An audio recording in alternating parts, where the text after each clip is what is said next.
Hello, ladies and gentlemen. Thanks for stopping by again. I want to talk more about communism in Canada.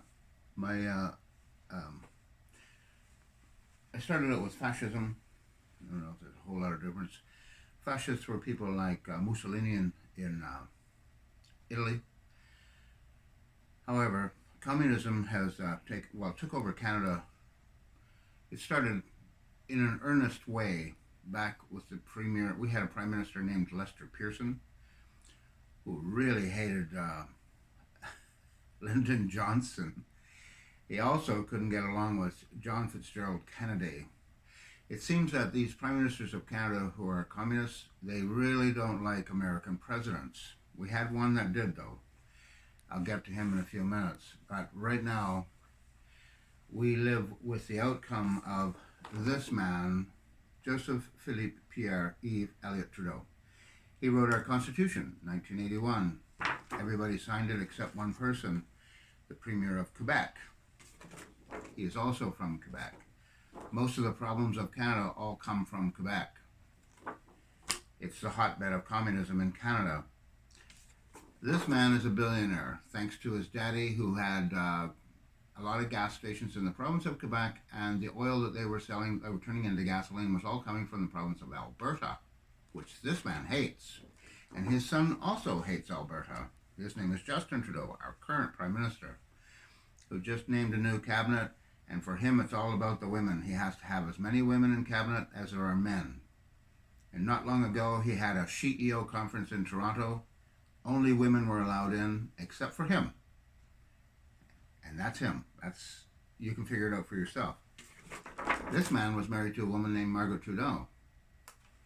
But he also had affairs with Hollywood women. Now, Hollywood is the sanctuary of communism in the United States. This film, called Hail Caesar, describes it very well. And this, of course, is Justin Trudeau, the new prime minister. However, the Constitution written in 1981 is invalid. It has not been signed by all the premiers of the province, which is a prerequisite. This man tried to get Quebec to come to the table. They would not do it. His name is Brian Mulroney, also from Quebec, also, in my opinion, a communist. This man had an idea that there should be a free trade agreement between Canada, the United States, and Mexico. He managed to get it done, eventually. It took some time, but he got it done. But people from 1984 until now have not received a wage increase. This has happened in Canada, the United States, and Mexico, and this guy is a communist. He believed in having free trade, but he didn't believe in workers. See, this man too, billionaire. This man is not a billionaire, not that I know of. He is not, but he should have gone to jail. He got caught demanding bribes and taking bribes. Normally in most countries that have law, remember when I was telling you where the law ends, tyranny begins? It's tyranny, tyranny, tyranny. So this man, while married, he was in love with the women from Hollywood. Now here are some of the women that he dated. Entertainers or Hollywood women, let's say. This is Leona Boyd. She used to canoodle with him. This is Kim Cattrall. Kim Cattrall does not deny it. In fact, she's quite proud of it. And when, just want to show you one thing here, if I can find him again. Where did I put him? Oh, things are getting out of control. Justin Trudeau. There he is. This man, Justin Trudeau, when he became the Prime Minister of Canada, newspapers reported that his mother's name is Kim Cattrall, this woman. And when this woman got interviewed in the United States about her son now being the Prime Minister of Canada, she said, "I couldn't be more proud of my son." So, who else is in here? We've done Leona. Oh, Barbara Streisand. She used to come to Canada to canoodle with Mr. Trudeau as well. Trudeau didn't like going into America because he was banned from America as a younger man when he was trying to paddle a canoe to Cuba. Got caught by the Coast Guard, sent home. and barred from entry to the United States. He was an avowed communist, and he was a close personal friend of Fidel Castro. Fidel Castro was a billionaire. Pierre Elliott Trudeau was a billionaire. Raul Castro was a billionaire. Mao Zedong was a billionaire. Joseph Stalin was a billionaire.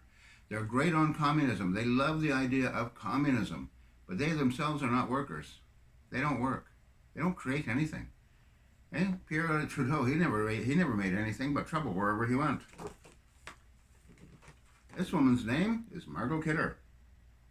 Margot Kidder had an affair with Pierre Trudeau.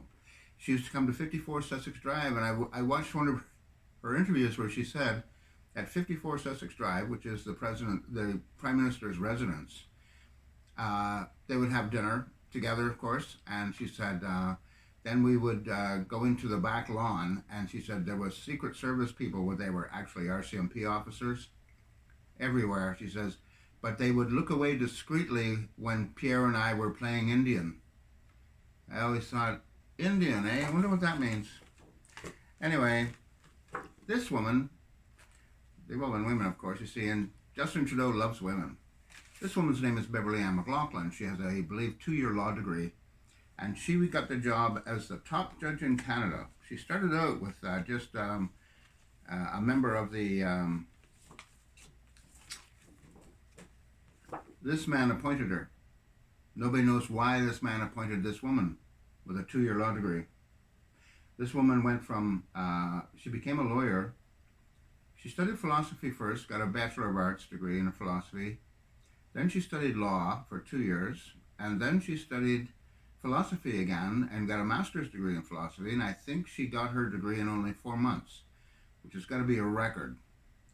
So anyway, this woman has always refused to hear the challenge in the Supreme Court of Canada of whether or not the Constitution of 1981 is a valid Constitution, since one signature is missing.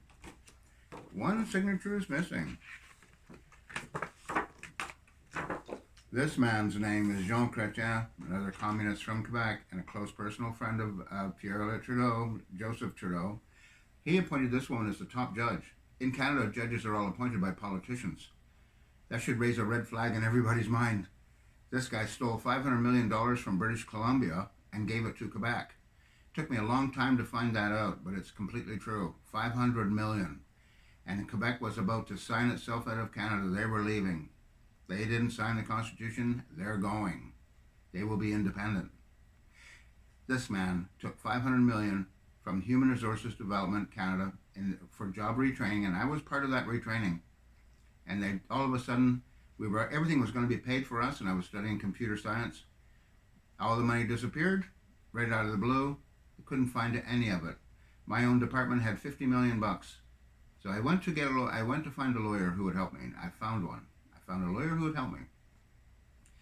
He said, that sounds really suspicious. Let me look that up. So he does.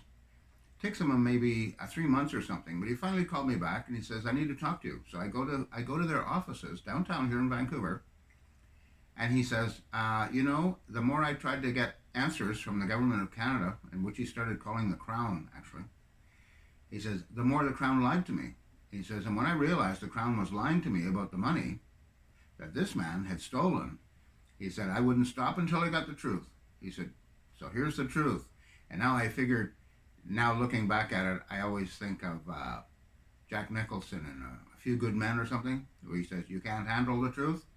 This man stole the money, gave it to Quebec to buy votes so they wouldn't leave Canada.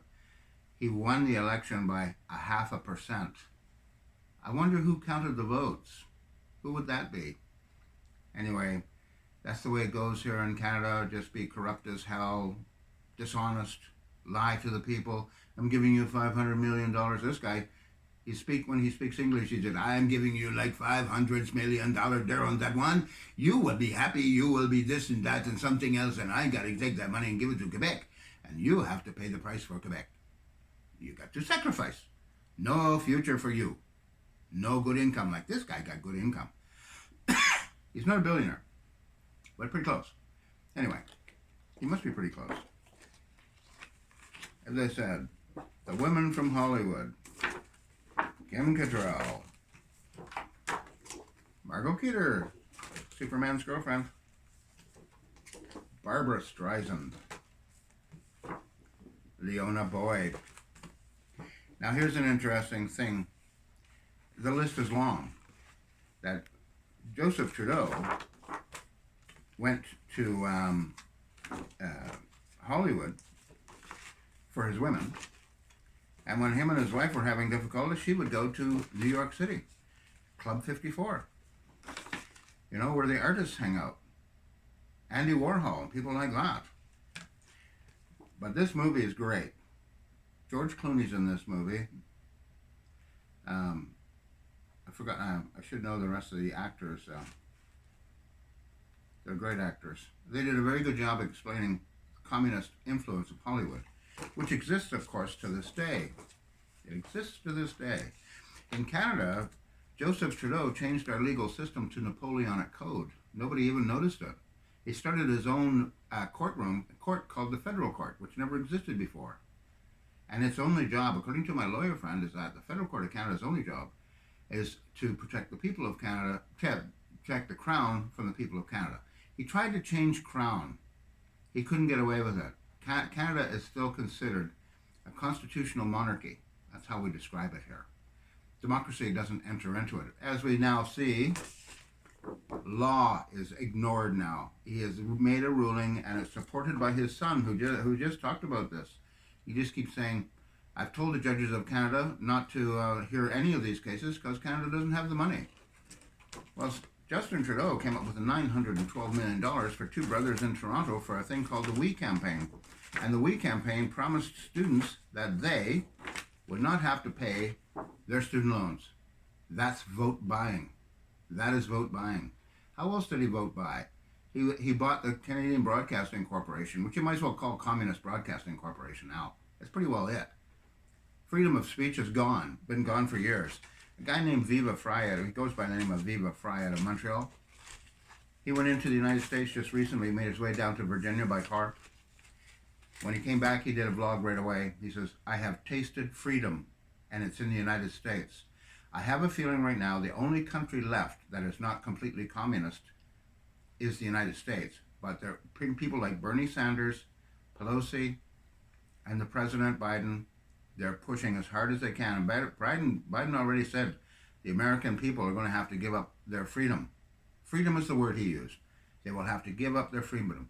And when he talked about the hurricane season coming in, he said, you want to protect yourself from hurricanes? Get vaccinated. That's where we are, ladies and gentlemen. I'm up. My time is up. Thanks for listening. Bye.